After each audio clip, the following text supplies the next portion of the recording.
Since the dawn of civilization, desire has been both worshipped and feared.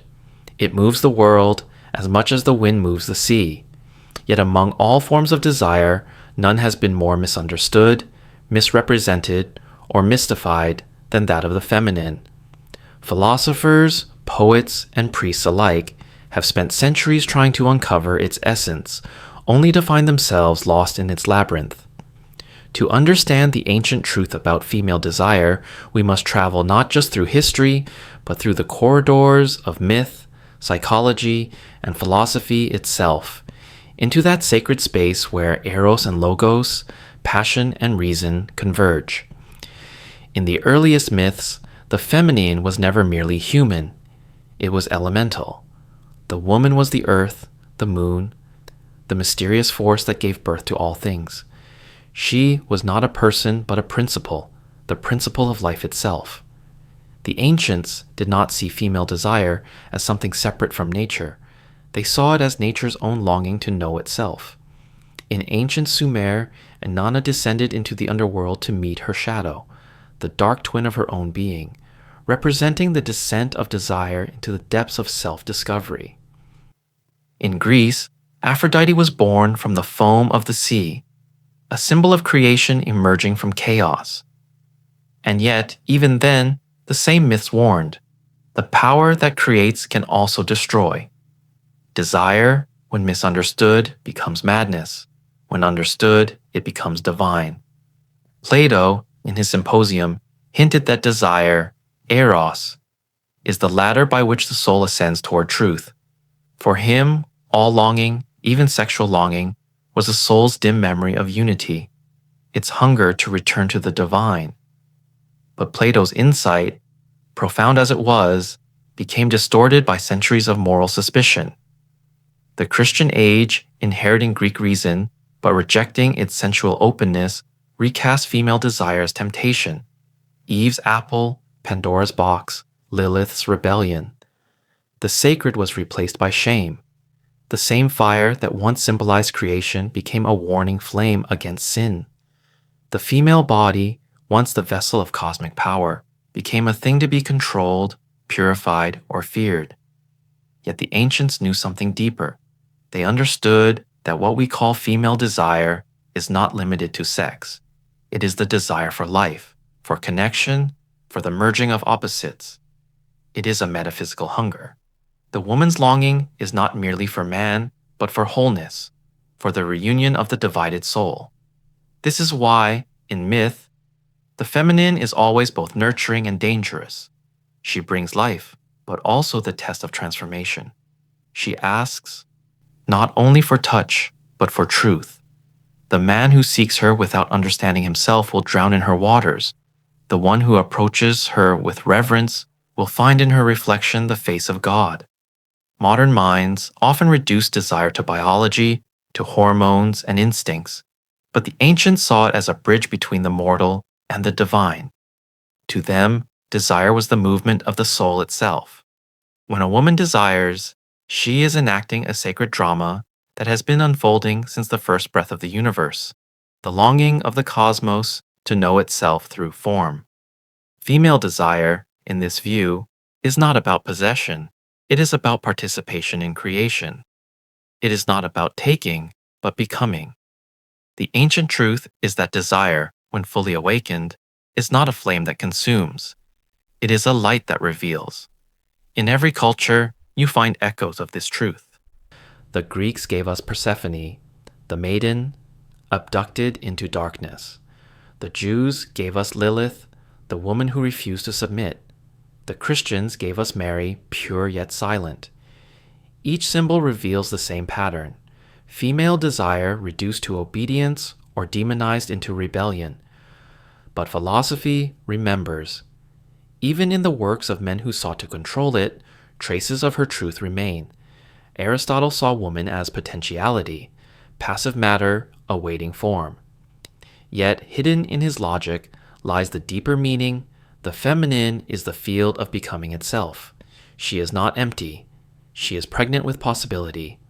The world is her body waiting to be shaped by consciousness. In this sense, female desire, is the world's yearning to be realized, to be brought into form by the gaze of awareness. Jung, centuries later, uncovered what philosophy had forgotten. In his exploration of the psyche, he discovered the anima, the inner feminine of every man. He understood that man's relationship with woman mirrors his relationship with his own soul.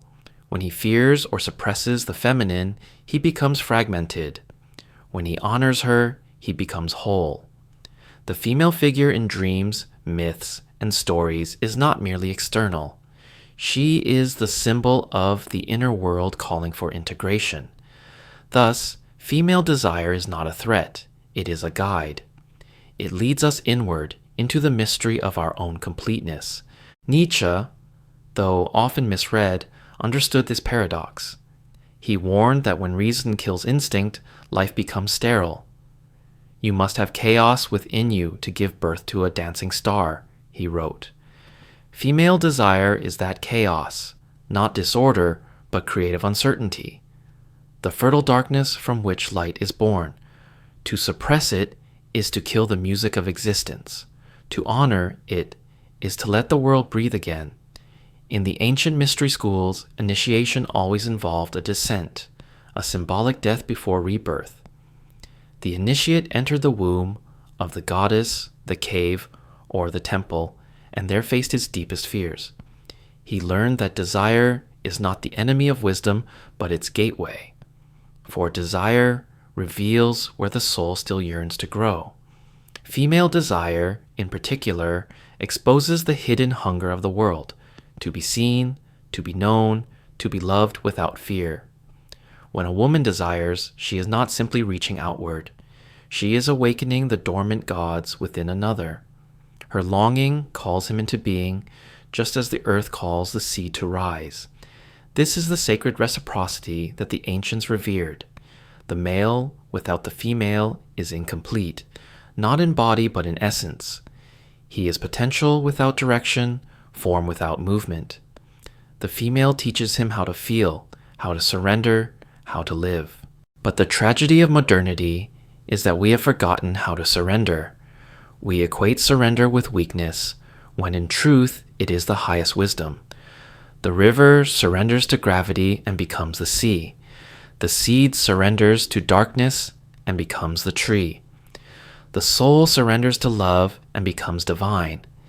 Female desire is the memory of this surrender, a reminder that freedom does not lie in control, but in union. And so, the philosopher who contemplates female desire must face the question that haunted the ancients. Can we love what we cannot control? Can we worship the mystery without trying to possess it? The answer is the heart of all spiritual awakening.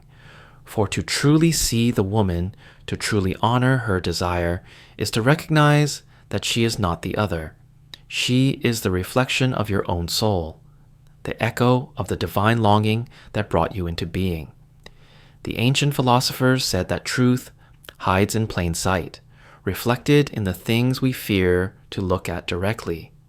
The feminine, in this sense, has always been the mirror of man's soul. To understand her is to understand oneself. The fear of female desire is, therefore, the fear of our own depths. When man looks into woman's eyes, he confronts not merely beauty, but infinity. Her gaze pulls him into himself, toward the parts he has forgotten, the vulnerability, the tenderness, the chaos he was taught to repress. This is why, throughout history, woman has been both worshipped and condemned. She evokes what man denies in himself. Her desire reminds him that life is not a fortress of reason, but a river that flows through uncertainty. In the myths of every culture, the feminine appears as both muse and mirror. Helen of Troy ignited 1,000 ships not because of her body, but because she reflected man's own longing for the unattainable. Psyche's descent to meet Eros revealed that love demands sacrifice and self-knowledge. Even in Eastern stories, the goddess tests her devotees by showing them their illusions. Female desire, in its highest form, is not lust. It is initiation. It demands authenticity. Philosophy has often sought truth through abstraction, but the feminine insists on embodiment. She asks not, "What do you think?" but "What do you feel?" To meet her is to confront the raw immediacy of existence, the body, the heart, the pain, and the pleasure that define being alive. She does not offer escape from the world. She offers immersion into it. Carl Jung wrote that the feminine principle represents the unconscious, the unknown depths of the psyche. When suppressed, it manifests as chaos and neurosis. When embraced, it brings integration and creativity. Female desire, then, is the psyche's call toward wholeness. It invites us to explore what we have buried, the unspoken emotions, the forbidden dreams, the forgotten soul. The man who fears a woman's desire fears his own aliveness. To look into this mirror is not easy. It strips away pretense. It reveals how much of our philosophy has been built to avoid intimacy with others and with ourselves. True wisdom begins not with knowledge, but with humility. The philosopher must become the lover, willing to be undone by the truth he seeks. The ancients knew this. In the rites of Eleusis, initiates were shown the mystery of birth, death, and rebirth, the cycle of the feminine. They emerged transformed, no longer fearing the dark. They understood that desire is not a curse, but a compass, pointing toward union with the divine. The modern mind, in its obsession with control, has lost this compass. We study life, but forget how to live it. To rediscover the ancient truth of female desire, we must reclaim wonder. We must learn to see the world again as the goddess saw it, as alive, breathing, sacred. The philosopher who truly observes nature will find her everywhere, in the curve of the moon, the rhythm of the waves, the opening of a flower. These are not metaphors, they are manifestations of the same principle. Desire is not in opposition to spirit, it is spirit made visible. And so, the mirror of the feminine does not deceive, it reveals. It shows us that all separation is illusion. There is no man without woman, no reason without passion, no light without shadow. The universe itself is a dance of opposites yearning to become one. And at the heart of that dance burns the quiet flame of desire, the same flame that once lit the temples of the goddess, now waiting to be rediscovered in the hearts of those who still dare to look within. We stand today at the edge of a new awakening. The old systems are collapsing. The myths of control are fading. In their place rises a hunger for meaning, for connection, for truth beyond reason. Humanity is remembering what it once knew, that the world is not a machine, but a mystery. And at the center of that mystery stands the feminine, returning not as a seductress, but as a teacher. The ancient truth about female desire is not confined to gender. It is the energy of life itself, the creative pulse of consciousness. To rediscover it is to restore balance between mind and soul, between doing and being. The philosopher of the future must learn to think with the heart and feel with the mind. Only then can wisdom be born again. The suppression of female desire was never about women alone. It was about the denial of the sacred within all of us. When we silence that inner voice that longs for union, we become strangers to our own souls. But when we listen, when we allow desire to guide us, we rediscover what the ancients called Sophia, divine wisdom clothed in beauty. The philosopher who understands this will see that truth is not found in abstraction, but in intimacy, with life, with love, with the mystery of existence. To desire is to affirm life, to say yes to creation, to participate in the unfolding of the cosmos. The feminine teaches us this affirmation. Her desire is not for domination, but for communion. She does not conquer, she embraces. She does not divide, she unites. The return of the sacred feminine is not a prophecy, it is a choice. Every human being who honors the mystery of desire, who treats love as sacred and life as holy, becomes a vessel of her truth. The philosopher who contemplates her not as an object, but as the living presence of being, will discover that she was never gone, only hidden, waiting for the eyes that can see. So the story ends where it began, in the silence before creation, where the divine looked upon itself and felt the first spark of longing. That spark became the stars, the oceans, the hearts of men and women, and the endless dance between them. Female desire is that spark still burning, calling us home to the unity from which we came. And if you listen closely, beyond the noise of reason, beyond the fear of surrender, you can still hear it. The ancient song of the world, the voice of the goddess whispering through every heart that dares to feel. It says only this: become what you desire, for in your longing lies the remembrance of the divine,